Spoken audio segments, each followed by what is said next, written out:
Welcome to ஆர்ஆர்ஸ் kitchen. நம்ம இன்றைக்கி மாகாளி கிழங்கு ஊறுகாய் எப்படி போடலான்னு பார்க்கலாம். இன்றைக்கி 2 டைப்பாக போடலாம். ஒன்று மோர், இன்னொன்று காரம் போட்டு. என்னோடய சேனல் பிடிச்சதுன்னா சப்ஸ்கிரைப் பண்ணுங்கள், ஷேர் பண்ணுங்கள், லைக் போடுங்க.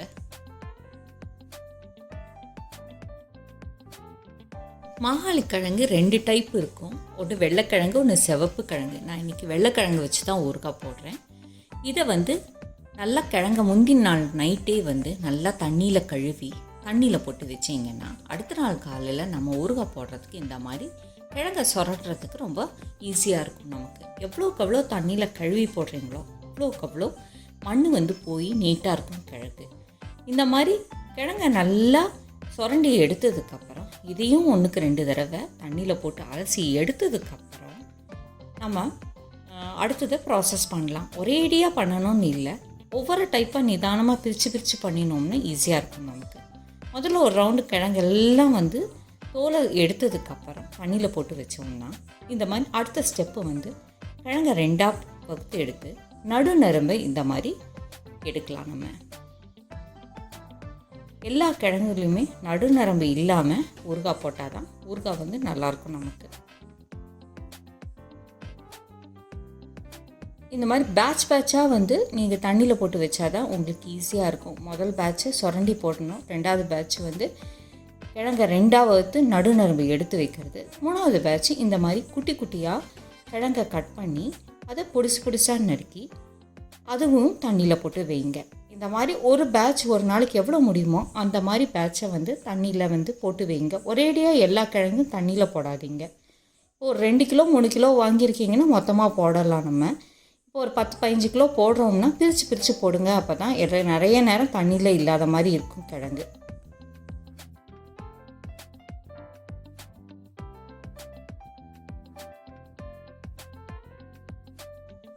கிழங்கு இந்த மாதிரி பொடிசாக நறுக்கி மொத்தமாக ஒரு பெரிய பாத்திரத்தில் தண்ணியில் போட்டு வைங்க. தண்ணியில் போடாமல் இருந்தீங்கன்னா கிழங்கு ஒரு மாதிரி கருத்து போயிடும் உங்களுக்கு.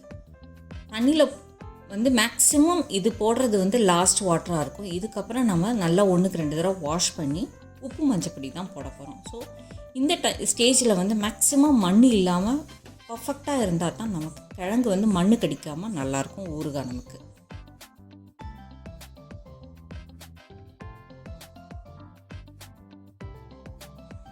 மாகாளி கிழங்கு இந்த மாதிரி பொடிசாக நறுக்கி தண்ணியில் போட்டு வச்சுக்கோங்க. இப்போ நான் ஒரு 5 கிலோ மாகாளி கிழங்கு வாங்கியிருக்கேன். அதில் ஒரு 3 கிலோ மோர் மாகாணியும் ஒரு 2 கிலோ கார மாகாணியும் போடுறேன். அதனால் இந்த மாதிரி பொடிசாக நறுக்கினது நான் ஒரே பேட்சாக நறுக்காமல் 2-3 நாளாக தான் நறுக்கியிருக்கேன். எவ்வளோ ஒரு நாளைக்கு நறுக்க முடியுமோ அதை மட்டும் முந்தின நாள் ராத்திரியே தண்ணியில் போட்டு கிழங்கு எடுத்துட்டு இந்த மாதிரி நல்லா நறுக்கி 1க்கு 4 தடவை அலசி ஒரு வடிகட்டியில் போட்டு வச்சுடுங்க. தண்ணி ஃபுல்லாக வடிஞ்சதுக்கப்புறம் அது ஒரு பாத்திரத்தில் போட்டுக்கோங்க. இது மோர் மாகாணிக்கு 3 கிலோ நறுக்கி வச்சுருக்கேன். இதை மஞ்சப்பொடி போட்டு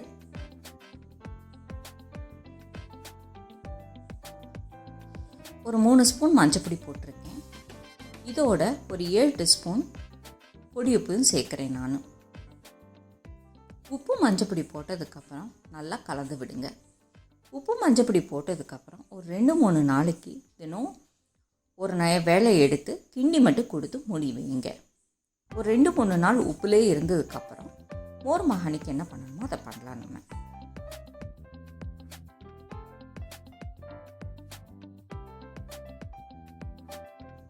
காரம் போடுறதுக்கும் இதே ப்ராசஸ் தான்.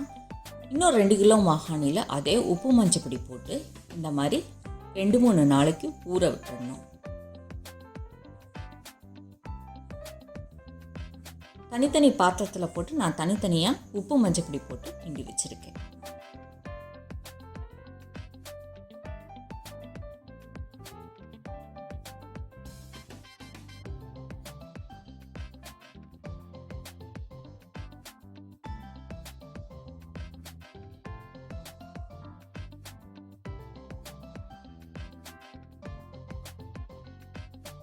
ஒரு 3 நாள் நல்லா கிண்டி கொடுத்ததுக்கப்புறம் 4வது நாள் மோர் மாகாளி போடுறதுக்கு வேண்டி எடுத்து வச்சுருக்கேன். இப்போது இதுக்கு 15லேருந்து 20 பச்சை மிளகாவை நல்லா கீறி காம்பை கொஞ்சோடு கட் பண்ணி எடுத்து வச்சுருக்கேன்.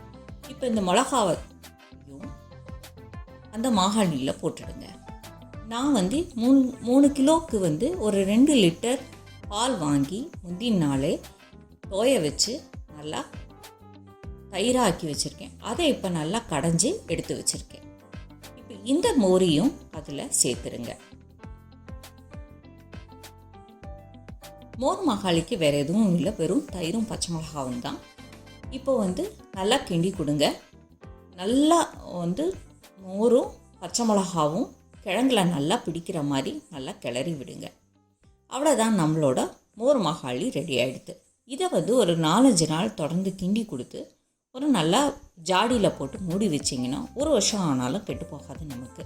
இப்போ மிளகாவுக்கு காரம் கம்மியாக இருக்குன்னா 2-3 நாளுக்கு அப்புறம் உப்பு, காரம் கம்மியாக இருக்குன்னா அதுக்கேற்ற மாதிரி உப்பையும் பச்சை மிளகாவையும் சேர்த்துக்கலாம். இல்லை கொஞ்சம் கூட மோர் விடணுன்னா கூட விட்டுக்கலாம் நம்ம.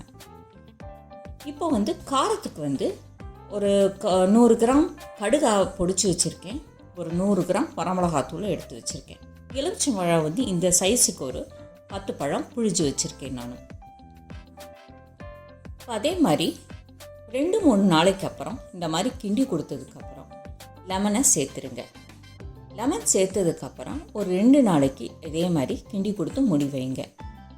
லெமனோட புளிப்பும் உப்பு, மஞ்சப்பொடி எல்லாம் கிழங்குல பிடிச்சதுக்கப்புறம் நம்ம வந்து காரம் சேர்க்கலாம். இப்போ 2-3 நாளைக்கு அப்புறம் லெமன் பிழிஞ்சதுக்கப்புறம் கிழங்கு இப்படி இருக்கும்.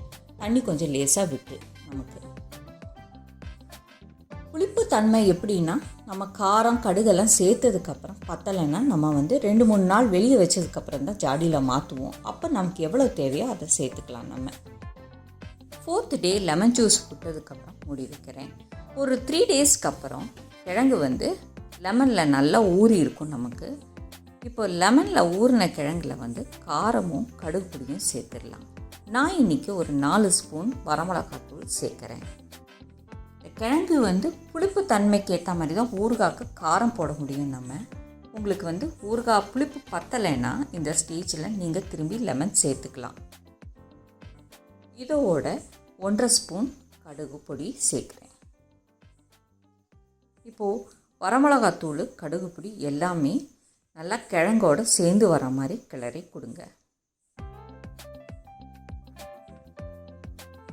ஃபஸ்ட் டே உங்களுக்கு காரம் ரொம்ப தூக்கித்தான் இருக்குமே வழிய உங்களுக்கு டேஸ்ட்டு சரியாக தெரியாது. அதனால் ஒரு 2-3 நாள் கலந்து கொடுத்துட்டே இருங்க.